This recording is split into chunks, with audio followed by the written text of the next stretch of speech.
A ver, vamos a situarnos. Alemania, finales del siglo XIX. Un momento increíble, la verdad. Una ebullición total. Totalmente. La psicología está ahí, intentando hacerse un hueco como una ciencia seria, de verdad. Y en Leipzig, un tipo, Wilhelm Wundt, va y monta el primer laboratorio de psicología experimental. Un hito. Eso lo cambia absolutamente todo. Y su plan era, bueno, muy claro, casi como el de un químico. Decía, para entender la mente, pues hay que romperla en pedacitos. Claro, buscar los elementos básicos, los átomos de la consciencia. Las sensaciones, los sentimientos. Exacto.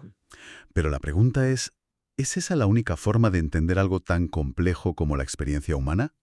Porque no todos estaban de acuerdo, ni mucho menos. No para nada.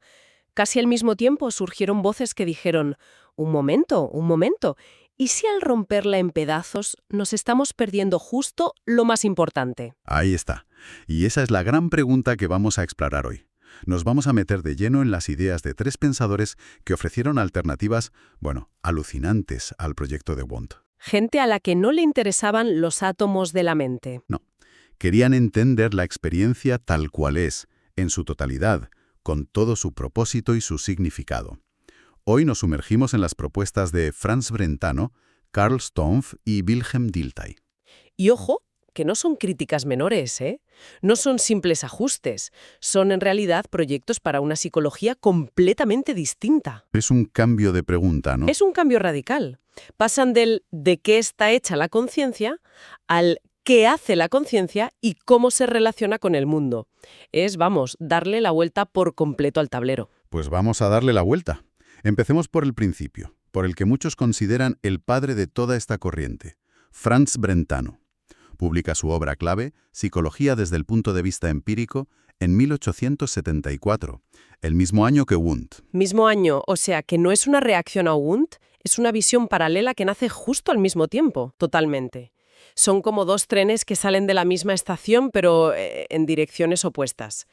Para Wundt, si alguien ve una manzana roja, el psicólogo tiene que analizar la sensación de rojo, la forma redonda, los contenidos, vaya. Los ingredientes. Eso es.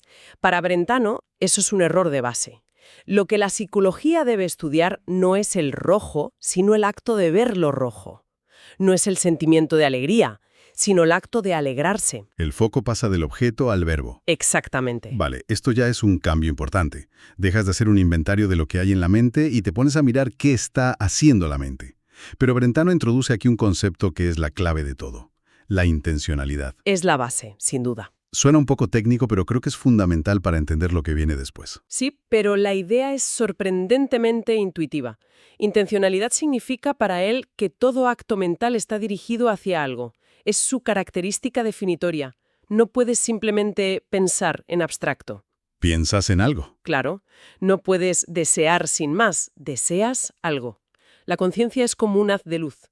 Siempre está apuntando e iluminando un objeto. Y ese objeto no tiene por qué ser real, ¿no? Puedes pensar en un unicornio. Exacto, pero el acto de pensar siempre apunta, siempre tiene una dirección. Esa direccionalidad es lo que para Brentano separa lo mental de lo físico. Una piedra no apunta a nada, un pensamiento siempre. O sea que la mente nunca está quieta, nunca es un simple contenedor. Siempre está en movimiento, lanzándose hacia el mundo. Me gusta la analogía del haz de luz. El objeto, la cosa en la que piensas, existe dentro de ese haz. A eso se refería con lo de inexistencia intencional, ¿verdad? Justo a eso. El unicornio no existe fuera, pero tiene una inexistencia, una existencia en el pensamiento. Pero esto me genera una duda. Un momento. Si lo importante es el acto de ver o de sentir ira, ¿cómo lo estudias? Porque el propio Brentano decía que si estás furioso y de repente intentas observar tu furia, La furia se esfuma. se va. La sustituyes por el acto de observar. Parece un callejón sin salida metodológico. ¿No volvemos al problema de la introspección que Wundt quería evitar a toda costa? Es una objeción brillante, y él era muy consciente de ella. Su solución es sutil. La llamó percepción interna. No es mirar tu ira con una lupa, porque eso, como dices, la destruye. Es algo más parecido a una conciencia de reojo. De reojo. Sí. Mientras estás viviendo la ira, tu foco principal es aquello que te enfada. Pero de forma secundaria, marginal, sabes que estás furioso. Tienes una noticia inmediata de tu propio acto mental. A ver si lo pillo. Es como cuando conduces. Tu atención está en la carretera, los coches, las señales, pero tienes una conciencia de fondo de que estás conduciendo. No piensas en ello, pero lo sabes. Esa es la idea. Y el psicólogo, según Brentano, trabajaría con el recuerdo de esa conciencia de reojo. Justo. El psicólogo trabaja con la memoria de esa percepción interna, que Brentano considera infalible en el momento en que ocurre. Es su manera de salvar la objetividad, sin destruir el fenómeno. Es complejo, pero la consecuencia es enorme. Funda una psicología de los procesos, de los actos. Vale, tenemos la teoría de Brentano. Potentísima. Pero, como decíamos, suena muy filosófica, un poco, etérea. ¿Cómo se demuestra algo así? ¿Cómo se mide un acto mental en un laboratorio? Pues resulta que precisamente ese fue el reto que asumió uno de sus alumnos más brillantes, Carl Stumpf. Stumpf. Stumpf es una figura fascinante porque vivió con un pie en cada mundo. Por un lado, era un convencido de las ideas de Brentano. La psicología debe estudiar las funciones psíquicas. Los actos. Eso es. Pero por otro, era un experimentalista de primera, rigurosísimo, que se codeaba con los grandes de la psicofísica. Quería llevar esa filosofía al mundo real, al laboratorio. Y esa mezcla es explosiva. ¿Cómo consiguió juntar el agua y el aceite? La filosofía del acto con el rigor del experimento. Pues con una distinción que es, en mi opinión, una genialidad. Stumpf dijo, a ver, antes de poder estudiar científicamente las funciones de la mente, que es el objetivo final, tenemos que hacer un trabajo previo indispensable. ¿Cuál?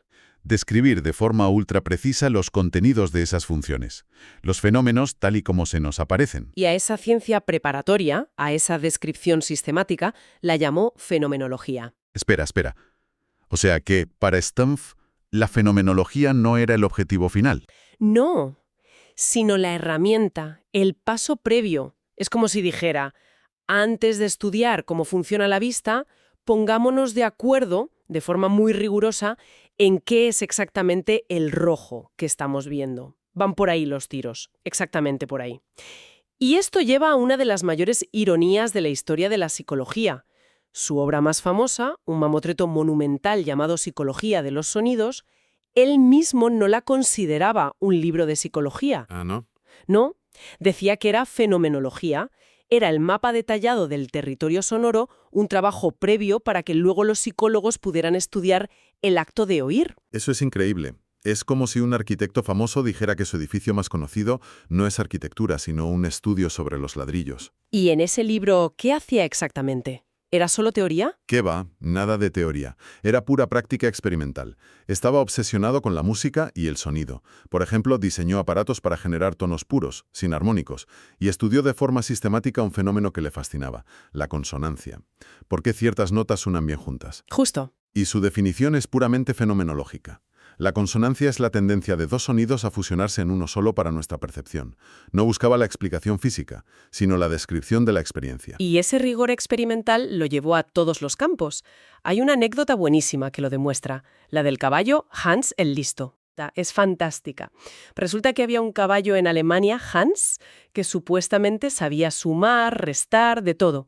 Su dueño le preguntaba y el caballo respondía dando golpecitos con la pezuña. Era una estrella mediática, vamos. Total. Se nombró una comisión de expertos para investigarlo y Stumpf la dirigió. Y claro, con su mentalidad no se iba a dejar engañar. Para nada. Diseñaron una serie de experimentos muy astutos y se dieron cuenta de que el caballo solo acertaba si la persona que preguntaba sabía la respuesta. Anda. Y si esa persona no estaba a la vista del caballo, tampoco acertaba. La conclusión fue demoledora.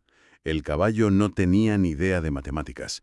Lo que hacía era responder a microexpresiones corporales, casi imperceptibles e inconscientes, que el interrogador hacía cuando el caballo llegaba al número de golpes correcto. ¡Qué bueno! O sea que el caballo era un experto en leer el lenguaje corporal, no en calcular. Esto lo dice todo sobre el rigor de Stumpf. Entonces, si resumimos su legado, ¿cuál es la gran aportación? Stumpf nos demostró que se puede hacer fenomenología experimental, que se puede estudiar la experiencia directa, subjetiva, con el mismo rigor y control que se estudia un fenómeno físico. Y lo más importante, Dime. En su laboratorio de Berlín se formaron los 3 fundadores de la psicología de la Gestalt. Wertheimer, Keller y Kafka. Ellos llevaron sus ideas sobre la experiencia como un todo a un nivel completamente nuevo. Él plantó la semilla. Vale, hemos pasado de la teoría de Brentano al laboratorio de Stumpf. Nuestro último pensador, Wilhelm Dilthey, hace algo distinto. Amplía el zoom de una forma espectacular. A lo grande. Para él, la psicología no es solo para entender a un individuo en un laboratorio. Es la llave maestra para entender la historia, el arte, el derecho, vamos, toda la cultura humana. El proyecto de Dilthey es de una ambición que hoy nos parece casi inconcebible. Él veía una división en la ciencia. Por un lado, las ciencias de la naturaleza. Por otro, lo que él llamó las ciencias del espíritu. Lo que hoy llamaríamos ciencias humanas o sociales. Exacto. Y se hizo una pregunta. ¿Cuál es el fundamento de estas ciencias? ¿Cuál es su física? Y su respuesta fue la psicología. ¿Por qué la psicología? ¿Qué tiene que ver con entender, no sé, la Revolución Francesa? Porque para Dilthey, la realidad histórica y social no está hecha de átomos, sino de una conexión psíquica. La sociedad, las leyes, el arte, todo es producto de mentes humanas interconectadas, con sus intenciones, sus valores, sus emociones. Claro. Para entender la Revolución Francesa, no basta con saber las fechas, hay que comprender la estructura psíquica de la gente de esa época. Y la psicología de su tiempo, la de Wundt, pues no le servía para nada. Claro, la criticaba duramente. La llamaba psicología explicativa. ¿Qué problema le veía? El mismo que Brentano, pero a una escala mayor. Decía que era una psicología reduccionista. Para Dilthey, la psicología de Wundt era como intentar entender el Quijote analizando la composición química de la tinta y el papel. Te pierdes lo importante. Te pierdes la historia, el significado, la vida que hay dentro. Te pierdes lo que él llamaba la vivencia, la experiencia vivida en su totalidad, compleja y llena de sentido. Entendido. Su alternativa entonces será una psicología descriptiva, una que, en lugar de analizar la tinta, se dedicara a leer el libro. Esa es la analogía perfecta. Una psicología que parte de la experiencia real, completa, tal como la vivimos, que describe y analiza esa totalidad sin descuartizarla. Pero, claro, la pregunta es la misma que con Brentano. ¿Cómo haces eso de forma científica? ¿Cómo accedes a la vivencia de otra persona? Y más si vivió hace 200 años. Y aquí es donde viene su idea más original, ¿no? La de mirar hacia afuera en vez de hacia adentro. Exacto. Dilthey dice que para entender la mente humana no basta con la introspección. Hay que analizar los productos objetivos de la vida psíquica. Es decir, las cosas que la mente ha creado a lo largo de la historia. Justo. Si quieres entender la mente de los griegos clásicos, no puedes psicoanalizarlos, pero puedes estudiar sus mitos, sus esculturas, su filosofía, sus sistemas políticos. Todo eso son objetivaciones del espíritu, huellas de su estructura psíquica. Son huellas, exacto. Para Dilthey, la cultura es como una especie de mente colectiva fosilizada. Estudiando el arte o las leyes de una época, podemos reconstruir cómo pensaba y sentía la gente. Es una idea potentísima. Nos dice que la mente individual nunca está en un vacío. Está moldeada por lo que él llamó la conexión adquirida, que no es otra cosa que el entramado social e histórico en el que crecemos. De repente, la psicología pasa de ser una ciencia de laboratorio a ser la disciplina fundamental para todas las humanidades. Es una visión grandiosa. Pues repasemos el viaje, que ha sido intenso. Partimos de Wundt y su intento de crear una química de la mente y hemos visto 3 caminos alternativos. Primero, Brentano, que nos dice: olvida los contenidos, fíjate en el acto de la mente, en su intención, en su dirección. Luego Stumpf, el pragmático, que coge esa idea y dice: muy bien, pero para estudiarla con rigor, primero necesito un mapa perfecto de la experiencia, una fenomenología experimental. Y lo aplica al sonido y desenmascara a caballos listos. Exacto. Y finalmente Dilthey, el visionario, que eleva la apuesta y nos dice que la psicología no es solo sobre la mente individual,